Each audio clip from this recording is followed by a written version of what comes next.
اگر روی راست اقرار شدن در کار باشد میبخشند وکیلان مردمی جمهوری را. همه ما ششتگی ها من همیشه گناهکارای اساسی هستیم.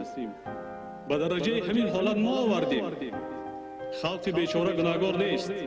وقتی رفیقان یک ملت خود با خود میزند هیچگاه لیدر پیدا نمیشود. خلق نیست میشود، ملت نیست میشود.